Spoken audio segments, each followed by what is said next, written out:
चुनाव चल रहे हैं और तमाम लोकसभा सीटों की बात भी निकलकर सामने आ रही है। लोकसभा चुनाव में हर सीट पर हर प्रत्याशी का एक अलग ही एनालिसिस किया जा रहा है। अब ऐसे में लोग कई तरीके के चमत्कार की उम्मीद भी लगा रहे हैं। नमस्कार, मैं हूं आपके साथ स्वाति सिंह और आप देख रहे हैं India news. Hyderabad Lok Sabha seat की आज बात कर लेते हैं। हैदराबाद लोकसभा सीट 1984 से ओवैसी परिवार का गढ़ रही। ओवैसी के पिता यहां से लगातार जीत हासिल करते रहे हैं। पिता के बाद यह सीट बेटे ओवैसी ने संभाली। वे लगातार 4 बार यहां से लोकसभा सांसद चुने गए। इस बार अगर ओवैसी को जीत हासिल होगी तो वह 5वीं बार सांसद बनेंगे और अपने पिता का रिकॉर्ड भी तोड़ेंगे। पिता सुल्तान ओवैसी ने 2004 तक लगातार 20 वर्षों तक इस सीट का प्रतिनिधित्व किया। असदुद्दीन ने यहां हर चुनाव में भारी अंतर से जीत हासिल की। वे AIMIM का प्रतिनिधित्व करते हैं। ये वही पार्टी है जिसमें उनके पिता ने निर्दलीय के रूप में अपनी पहली जीत इस सीट से हासिल की थी। वे सांसद के रूप में अपने 20 वर्षों में मुस्लिम समुदाय का सबसे अधिक दिखाई देने वाला और मुखर चेहरा भी बन गए हैं। लेकिन इस बार बीजेपी और कांग्रेस के साथ त्रिकोणीय मुकाबला इतना आसान नहीं। हालांकि हैदराबाद निर्वाचन क्षेत्र का 60% हिस्सा मुस्लिम है और असद सबसे आगे चल रहे हैं, लेकिन उनका मुकाबला आसान क्यों नहीं है, कुछ पॉइंट्स में समझते हैं। बीजेपी की ओर से माधवी विवादों में रहती और कांग्रेस के मोहम्मद वलीउल्लाह समीर जो असद के मुस्लिम वोटों को विभाजित कर सकते हैं। राजनीतिक पर्यवेक्षकों का कहना है कि AIMIM हैदराबाद में जीतती रहती।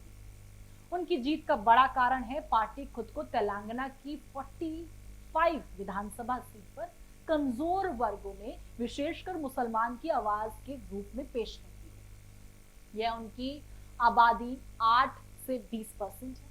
अन्य पार्टियों को इन मुस्लिम वोटों की जरूरत है, इसलिए वो AIMIM को अपने पक्ष में रखने के लिए हैदराबाद में नरम रुख अपनाते हैं। दरअसल स्थानीय कांग्रेस नेताओं की शिकायत कि अविभाजित आंध्र के दिनों से AIMIM के साथ घुलने मिलने की वजह से हैदराबाद के पुराने शहर में उनकी पार्टी लगभग खत्म हो गई है और उनके नेताओं और कार्यकर्ताओं में मजबूत मुकाबला करने के लिए प्रोत्साहित नहीं किया जाता। अब बात कर लेते हैं AIMIM और कांग्रेस के बीच किस तरीके की नजदीकियां हुई और कब हुई और कैसे हुई।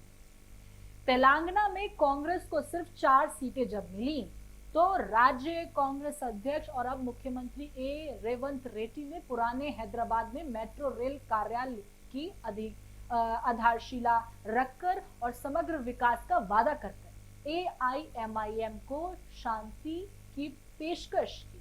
और इधर ओवैसी ने जवाब में आश्वासन दिया कि अगर कांग्रेस बहुमत खो देती है तो उसके साथ विधायक उनका समर्थन भी करेंगे।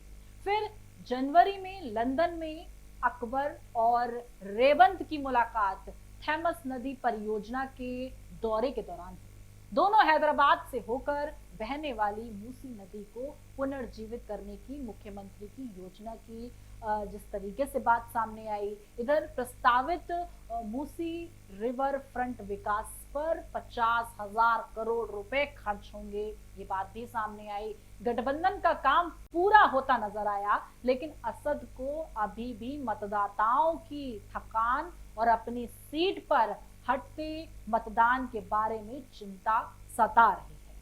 मुसलमानों को उम्मीद हो कि असद जीतेंगे, चाहे वे वोट दें या ना दें, या वे निराश हो सकते हैं। उन्हें लगता है कि उनके वोट से राष्ट्रीय स्तर पर कोई फर्क नहीं पड़ेगा, इसलिए असद पुराने शहर की सड़कों पर लगातार प्रचार कर रहे हैं। कभी अपनी जिस तरीके से वो तमाम तरीके की अलग अलग रैलियां कर रहे हैं, अलग अलग तरीके से वो नजर आए।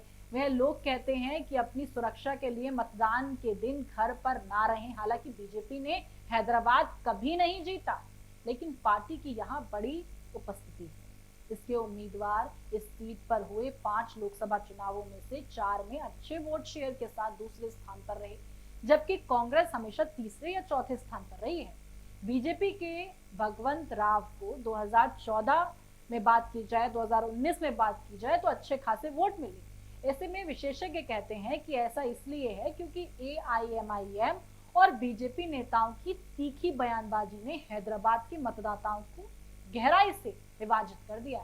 हैदराबाद सीट का अगर बात की जाए तो गौश महल विधानसभा क्षेत्र शहर में बीजेपी के सबसे आक्रामक हिंदुत्व चेहरे टी राजा सिंह का गढ़ है।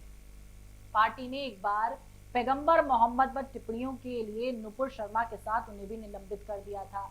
दूसरी तरफ तमाम तरीके की ऐसी जब घटनाएं सामने आई, ऐसी बयानबाजी जो कि जनता के मूड को बदल देती है। लेकिन अब सवाल ये है कि ओवैसी का गढ़ और मुसलमानों का भरोसा अब क्या दोबारा ओवैसी को जिताएगा या फिर इस बार मुकाबला टक्कर का नजर आते हुए पूरा पासा पलट जाएगा।